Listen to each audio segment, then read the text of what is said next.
It's time someone put their foot down on the power scaling that we see on YouTube. Everyone is always arbitrarily scaling their favorite characters to be stronger than other characters. You can literally have an argument how Pikachu from Pokemon is stronger than Frieza from Dragon Ball because whoever came up with this versus battle is a bigger Pokemon fan than a Dragon Ball fan. So I, in my brilliant objectivity, am making the only and final factual power scaling tier list for all protagonists in anime. From this moment forward, this video will be the final end-all power scaling video that everyone should turn to whenever there's any questions or dissidents among the fandoms. So definitely share this video with literally everyone for their good, of course, not for mine, because I'm very selflessly doing this, not at all for the sake of memes, but I fight for justice. So definitely subscribe if you like facts. Now, before getting into the real tricky ones, gonna have to lay down a couple of the more straightforward fighters on this list, because if I put someone in B rank, for example, you have no idea what the context of that is. So to make things simple, we're gonna put someone like Goku, who's like universal level. We'll put him in A rank, and for your typical B rank guys, I'd put someone like Naruto, you know, Planet Buster, really powerful by the end of the series, but nowhere near Goku's strength, let's be honest, as well as someone like Ichigo. He gets pretty powerful throughout the final arcs of Bleach, continuously augmenting his power. That's very cool. We can also put someone like Meliodas from Seven Deadly Sins in B rank, because aside from the fact that he's pretty powerful by his own right, you're forgetting that he has the ability to upgrade his power 10 times in strength whenever a new threat comes along, making him just powerful enough to stomp the enemy once or twice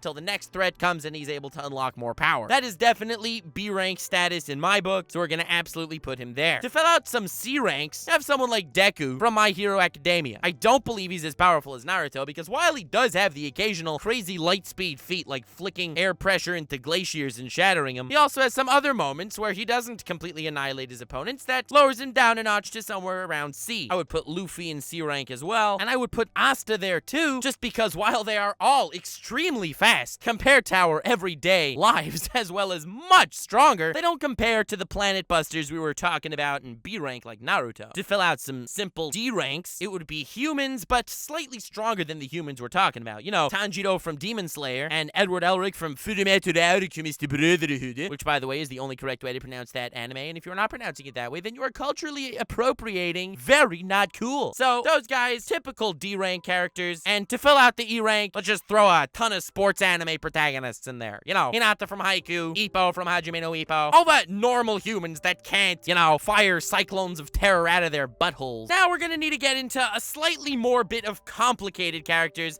Until here, it's pretty straightforward and borderline, I didn't need to freaking know anything. A 4-year-old would have been on the same page. So now we're gonna need to get into more controversial opinions, but I'm gonna lay down the facts why they belong where they belong. So, as far as an F rank character, to give you two perfect examples of this, the first would be, well, someone who wouldn't scale up to fighting sports protagonists. If you look at most sports anime, they're all training by, like, shattering rocks and shiz, right? So, due to basic power scaling, we can now assume that sports protagonists are more powerful than rocks. And the only way to be Superman is with rocks. Sports protagonist stronger than Superman confirmed, so we're gonna put Superman in F rank. Now, this one is also gonna be a surprise to you, because while we're talking about sports protagonists, we're gonna put Kagami from Kuroko no Basket in B rank, actually, up there with Naruto and Meliodas, because even though you think this guy just plays basketball and jumps high, he fights against Akashi and actually manages to get stronger than him in that fight thanks to the power of friendship. Now, power of friendship itself is gonna be scaled soon, to put it in very quantifiable terms, but the reason why Kagami goes all the way up to B rank is because Akashi essentially has the Sharingan, which is the strongest Naruto jutsu. I mean, the Sharingan, if evolved properly, can, like, make Susanos and drop meteors and shiz. That stuff is really impressive. Kagami surpasses the Sharingan, and therefore, I believe, makes perfect sense for this basketball player to fall into B rank. Definitely would slap someone like Deku, in my personal opinion, which is also a fact. And while we're in B rank, I think it's also important to rank Yato, you know, from Noragami. He's a god. So, being a god, I don't think he could go anywhere lower than B rank, but he can't be somewhere like A rank, because as we know, Goku is already in A rank, and he is stronger than Gods of Destruction. So you can't just put him above B based on God alone. So we're gonna have to drop him in B rank. So now, as you can see, my criteria for actually putting someone in A rank is extremely high.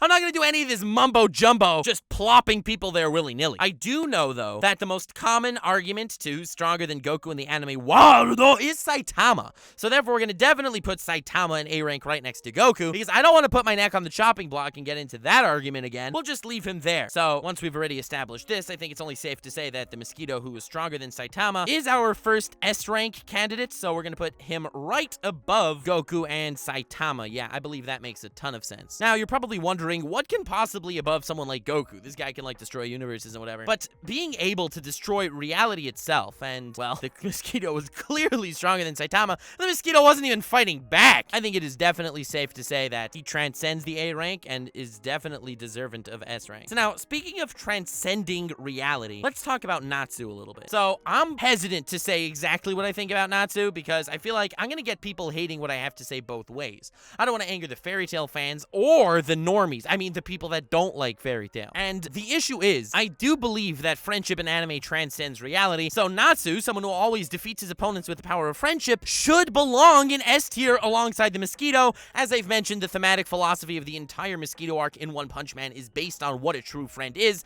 I legit actually made a video on that. I'm not actually kidding right now. It's kind of sad, but I do love that video. Definitely feel free to check it out if you're interested, because it's not even a sarcasm video. I'm actually serious, which scares me a little bit. That was my One Punch Man phase, and I don't regret it at all. But I'm not trying to base characters on different forms. Like, for example, Goku's power comes from an inherent place. He himself is as strong as he is. Natsu, on the other hand, only wins fights with power of friendship, so putting him on a level playing field against these other glorious anime fighters, I don't think it's fair to include power of friendship. So, based on the feats we've seen of Natsu, I don't think it's fair to put him all the way up in S tier just because of power of friendship. Base Natsu, E tier. I mean, we haven't seen him do anything without power of friendship, because every single fight he doesn't fail to mention it. He's like, oh, I'm gonna punch you for my friends, and then the punch works. How do we know if he wouldn't have punched for his friends, maybe the punch would have done nothing at all? So because of this lack of evidence, as well as the fact that I can only judge Natsu based off his base feats, I'm gonna have to leave him in E tier alongside the sports anime protagonists. And now someone else that most people would probably think goes to E tier is definitely Ash from Pokemon. I know people want to say that, oh, Ash is just, you know, a regular dude. And yes, I'm talking about base Ash, of course. I'm not talking about augmented Ash or Ash with the Infinity Stones. I think both of those would be like treating Natsu with power of friendship, putting him all the way up in S tier. So base Ash without any Infinity Stones or Pokemon, I think belongs in B tier alongside Naruto. Now hear me out. There's this Pokemon Cosmog. Now Cosmog weighs 2,000 some odd pounds. And Ash is clearly seen walking around just holding Cosmog in the anime with absolutely no issues whatsoever. Now this man is flexing on the entire universe, carrying this 2,000-pound compressed Goliath with such ease. Honestly, having seen Naruto, I understand that we're basing every one of his powers and putting all the criteria together, but we have never seen Naruto exhibit a strength feat quite so effortlessly. If Ash can carry Cosmog with no issues whatsoever, then honestly, if we increase his strength by a few hundredfold, which is exactly what it would need to be if he was punching with actual vigor, that's a planet buster as well. So due to absolutely factual power scaling right here, Ash is definitely planet level and belongs in B tier. But now, there's something else a lot of people forget about Ash, and that's his speed feats. We have him racing Greninja, and he is faster than Greninja. As we also know, Greninja is, if you've played the games, one of the fastest Pokemon of all time. In fact, Greninja has a base speed stat of 132. Now, that doesn't mean much, so I did some simple math and calculations. Garchomp has a base speed of 108, and Garchomp, as stated in the Pokedex, moves as fast as fighter jets, breaking the sonic barrier. Garchomp moves faster than sound and is substantially slower than Greninja. Ash is faster than Greninja and therefore can move far faster than sound, being a hell of a feat. So putting base Ash, I'll stress it again, base Ash in B tier is lowballing, if anything, and I don't hear any of this in the comments. I think I pretty much sealed this one. Every feat counts, and therefore this is as accurate as possible, to the point of it pretty much being a fact. And remember, facts don't care about your fetishes, and that was a quote from Gandhi. Moving on, let's talk about another character that I love, and I also think you will be surprised that he's a B, and it's Senku from Dr. Stone. Now, I feel like he's incredibly important to stress upon because, again, I think most people feel like he's weaker than the athletic sports protagonists. They don't realize exactly what this mad lad can do. I say B, not A, just because we're in the early stages of the story, and I don't really want to make assertions I'll later later regret. However, this man flexes on science itself. Now, I don't care how many planets and shiz they're gonna blow up. This absolute mad lad can create science out of nothing. This man counted 3,700 years worth of seconds while his brain was a stone. Damn it. He gets into a fight with some dude that can one-punch a lion in this very realistic science-based anime,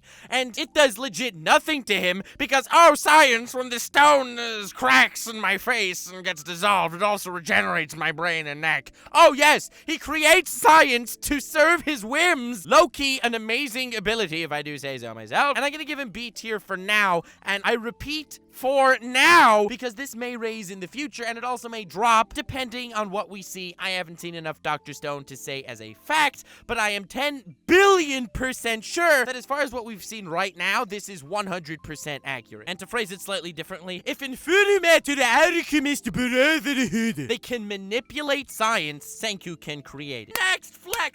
Next character we're gonna be covering is also from the Naruto world, because I only covered Naruto, who's the protagonist of OG Naruto. The character I didn't yet cover is Boruto, the protagonist of Boruto. What a goddamn legend. Now, if Naruto is B tier, and I already feel like I've proved that very well, then Boruto should be A tier because he's clearly superior. In fact, the Boruto series definitely made the Naruto series my favorite prequel of all time. As we know, obviously Boruto's gonna need to surpass Naruto clearly, or else there's no real feeling of growth. So, based on the narrative, it's plain to say that Boruto will end up far stronger than his dad. But even on a base level right now, when they fought Shin Uchiha in Boruto itself, Naruto got stabbed through the stomach almost immediately, and Boruto didn't even get injured against the same opponent. This factually makes Boruto a better fighter than his father already. Man, I love it when a great series gets an even better sequel. I'm sorry, I'm gonna have to leave you with a slight intermission right here. I have to go take my cancer medication.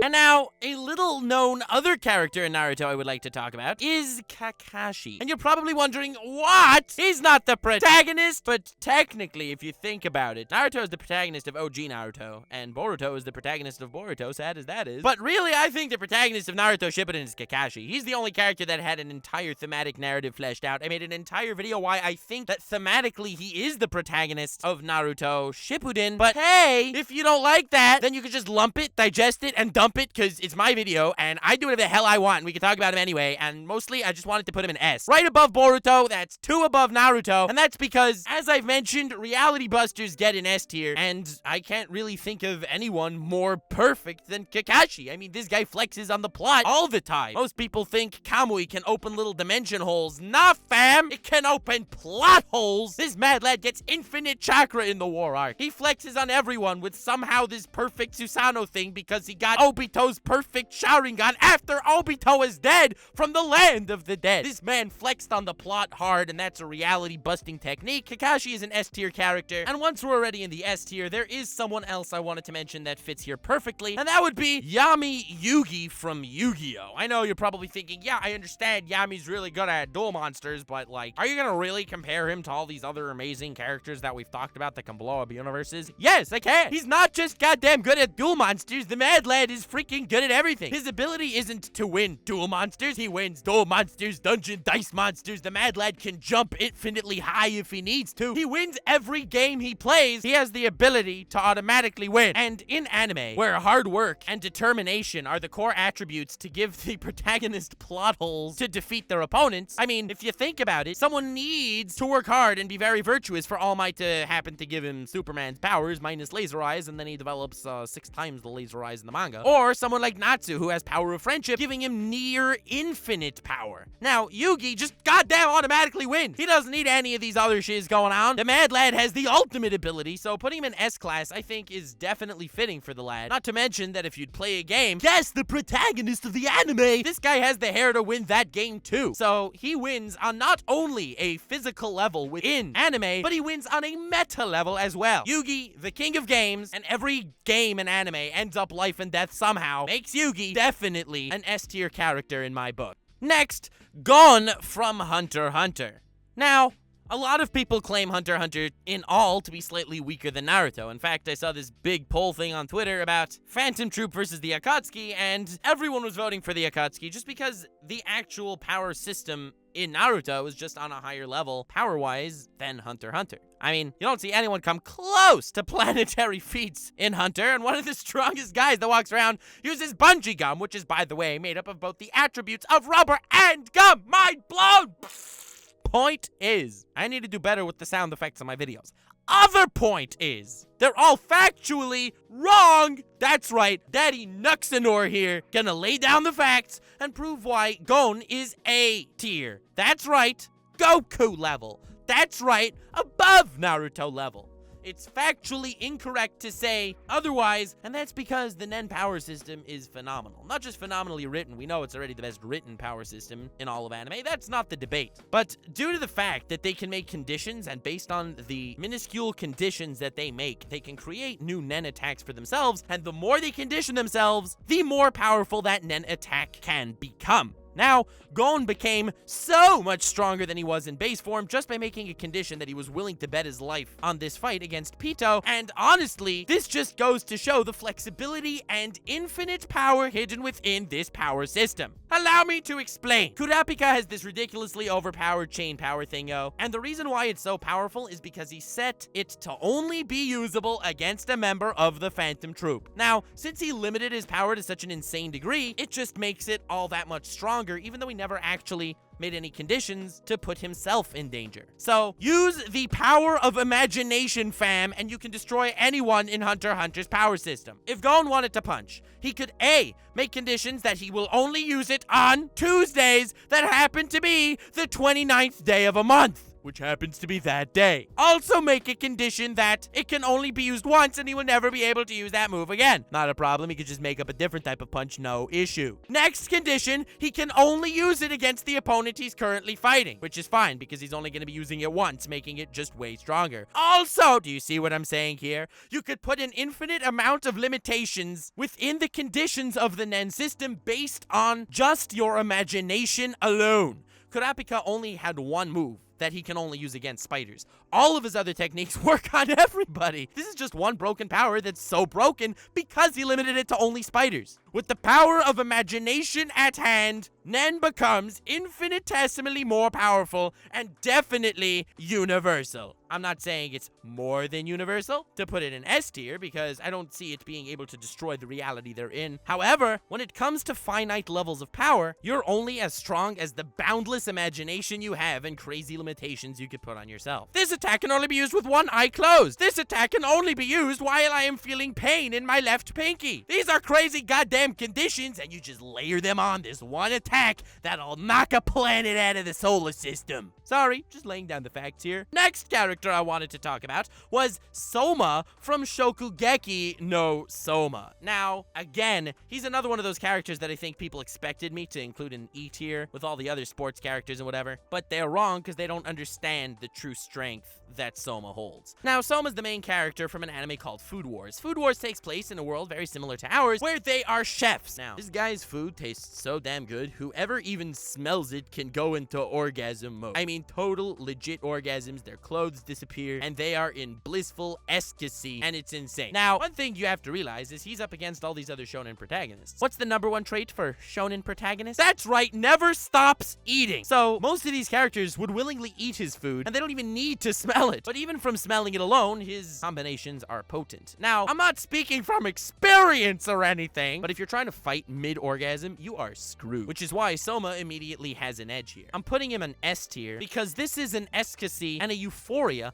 above anything else that can be realized within our very own reality, despite the fact that is in a realistic setting, not some crazy multidimensional setting like the Dragon Ball universe. S tier is an understatement for this guy, because no matter how crazy strong and fast fast Goku is in middle of these full-body Ahigo orgasms, the mad lad does not stand a chance against the prowess of Soma. And speaking of orgasms, the next protagonist I would like to talk about is your average male hentai protagonist. You can't forget these guys because I said I'm covering every anime protagonist aside from a few that you'll be able to fill in between the lines that I didn't mention because they're obvious. And hentai protagonists definitely need to be included, and I'm gonna drop them in S tier real quick. If you've ever seen a hentai, I mean, I obviously didn't, so I wouldn't know, but these bastards get anything done, whether they're up against literal goddesses or tentacle monster demon witch women that have the potential to destroy the entire human species. Hentai protagonists always take the W. No matter what the adversity they may face, these guys are coming out on top and on bottom sometimes on rare occasions. Their crazy broken arsenal of powers include mind control, and that's about it that I could list without getting demonetized. So use your imagination, or in this case, perhaps don't for your own good. I don't know. But these guys go in S tier. Hands down reality busters, no matter who in their verse they are up against, victory will be theirs. Next, I wanted to talk about the protagonist of the anime Bleach. I know I already put Ichigo in B tier because, well, I needed to drop down a couple of shonen protags before starting, so you more or less know what I'm ranking the characters by, but Ichigo's not the protagonist of Bleach. Aizen is the protagonist of Bleach. He set up everything. I'm telling you, I was rooting for him more than I was rooting for Ichigo. Maybe that's my personal psychotic issues, but Aizen's the man. Now, a lot of people complain about his final battle against Ichigo, and I will be mentioning some slight spoilers here, so feel free to skip a little. In his final battle, despite the fact that Aizen planned Ichigo's entire life to get him as strong as he could so Aizen can slap him, Ichigo ended up slapping Aizen. Aizen had the Hokyoku, this thingo that makes his power almost limitless, listening to anything his subconscious wants and granting him that ability. Now, I did an entire psychological analysis on Aizen, which really cemented him as one of my favorite villains in anime, and that's because in his heart of hearts, he sort of wanted to lose. He's a guy who always had goals and aspirations that kept pushing him further, but subconsciously, he did not want to beat Ichigo at that point because there would be no further steps for him to climb. Subconsciously, he wanted to lose. The Hokyoku listened to his subconscious and caused him to lose. Power scaling wise, he is stronger than Ichigo. He only lost because his subconscious made the Hokyoku in its infinite power force him to lose the fight. So I do urge you to check out my No One Understands Aizen video because I'm very proud of that one. And also, now that you understand how insanely powerful this guy is, I'm gonna have to drop him in F tier.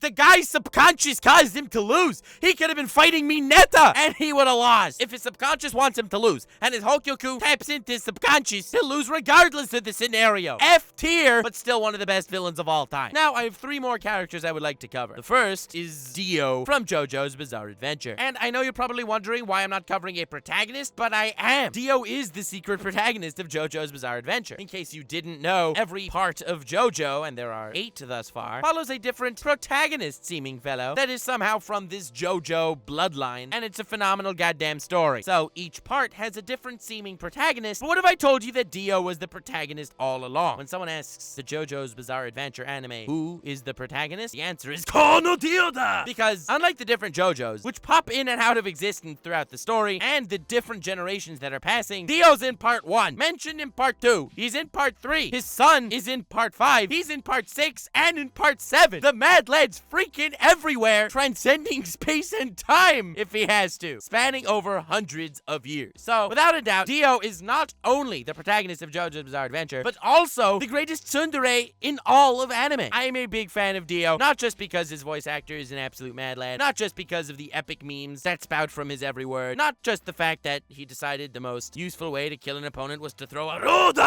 at him. None of that. He's here because in JoJo's Bizarre Adventure, occasionally a character will jump or something, and then the people in the crowd will go, "Nani, he was able to jump!" Then he'll explain to them how awesome it was that he was able to jump like that, and they'll all be surprised and ask questions on how he was actually able to do it. He'll answer those questions, and this is all before he even lands. Now, this entire conversation was able to take place within the second of airtime that he had. JoJo's Bizarre Adventure operates on a completely different scale. Sometimes you see Dio stop time, and he can do that, just like he could do like literally everything else, the guy can regenerate. The guy's immortal. The guy transcends space-time. He can teleport. He can fly. He has laser eyes. He can possess other people's bodies. He can revive the dead. He has ice powers. And he also has a stand called Zawardo that can stop time for 5 seconds. But as I've mentioned, a second in JoJo's Bizarre Adventure is unlike a second in our world, because in JoJo's, there is infinite time within each second. A character could throw a punch and can have an entire conversation with his opponent before his punch even lands. And that punch was going at the speed of a bullet. That is how epic JoJo's is. And Dio, who can stop time for up to 8 seconds, where each second is in itself an eternity, clearly far surpasses everything that I've mentioned on this list thus far, easily putting him in the SS tier. Not just because SS was the Nazi party, because Dio wants none of that stuff. He's a man of culture, and also he has like 1.5 million goddamn powers. So now, the final two that I wanted to talk about briefly, I wanted to mention the one above all. Now, I understand he's not an anime character, but I need to talk about him here just to talk about the character I am about to talk to. Now, the one above all is an omniscient, and omnipresent being. He is the most powerful being in the Marvel multiverse and exists beyond space and time. This guy is the exact embodiment of the strongest goddamn character ever. So, I am going to be putting him in the Lord Twigo tier of this tier list, which is clearly heads and shoulders above everything else I've mentioned thus far. And the reason why I'm doing all this is because now that I've quantified just how goddamn strong the one above all is, it's time to talk about Lord Twigo himself. Lord Twigo is so powerful. His memes have transcended my channel and infected and plagued the internet as a whole. On his goddamn wiki, it talks about his awesomeness, and every clip of him on YouTube has tons of views with the most beautiful comment sections of all time. Lord Twigo is the character that fooled Meliodas in the first episode of the 7 Deadly Sins, and even though every character in the 7 Deadly Sins that you think dies at different points ends up coming back to life for different reasons and they weren't actually dead, even the characters that are like, oh, this character died 3,000 years ago, very sad, that character will come back to life. The only character who seemingly died is Lord Twigo himself, clearly lulling everyone into a false sense of security so he can observe the entire anime multiverse and control it all. Lord Twigo goes, no, not next to the one above all in the Lord Twigo tier.